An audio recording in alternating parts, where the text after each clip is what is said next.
Yeah, you have moved with those values. You've moved out into the world with them. I want to quote from your current pinned tweet, if I may. It's public, so you've got it out there. This is about your daughter. You have one daughter or more than one?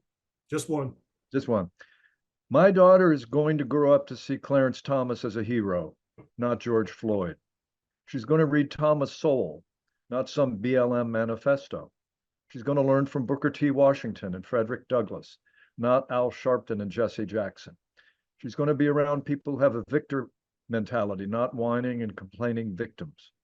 She's going to respect cops and military and not become a whiny protester who needs something to be outraged about.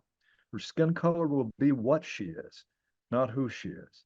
She'll be everything liberalism doesn't want her to be. As her dad, I'll be so proud. What was the occasion, other than that you're a truth teller, and that's your truth?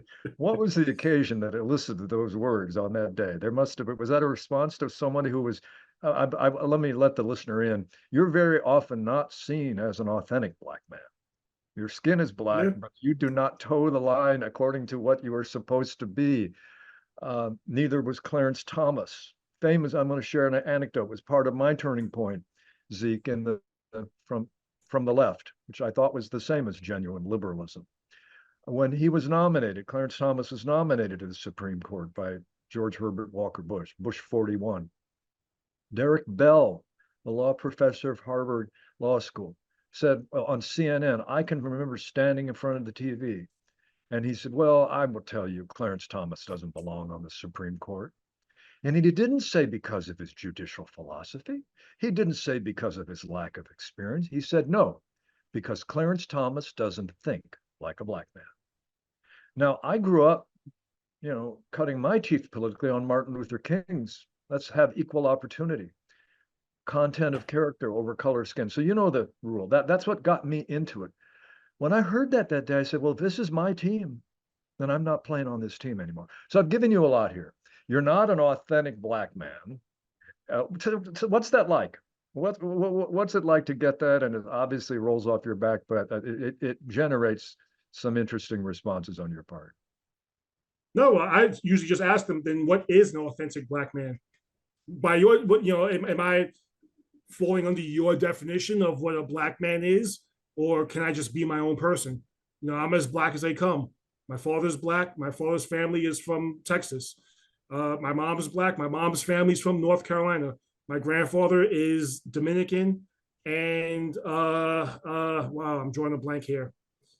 He's Dominican, and he's from another island in the Caribbean. My great grandmother, if she were here right now, Anguilla, that's where she's from. Excuse me. Okay.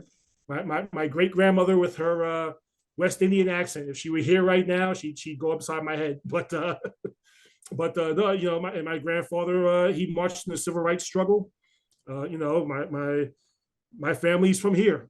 I'm as Black as they come. So if I'm not an authentic Black man, then how so? How am I not an authentic Black man? Why? Because I don't fall under your definition of how I should think, speak, and act. I always say that. I'm my own person. So if that makes me some sort of unauthentic Black person, then that's a you problem. That's a you problem. At the very least, do I get a note, that says, I'm not really a Black person, if my next job interview, do I have to hand it off to my prospective employer and go, I'm actually, what you see here is one thing, but I'm not like really a Black person here. I have a note, So my question is to me, that's the silliest, dumbest, stupidest thing ever. And I call them on it. I call each and every single one of them on it. You're gatekeeping. And most people who gatekeep really don't like when they themselves get gate kept. So I usually just try turning on them.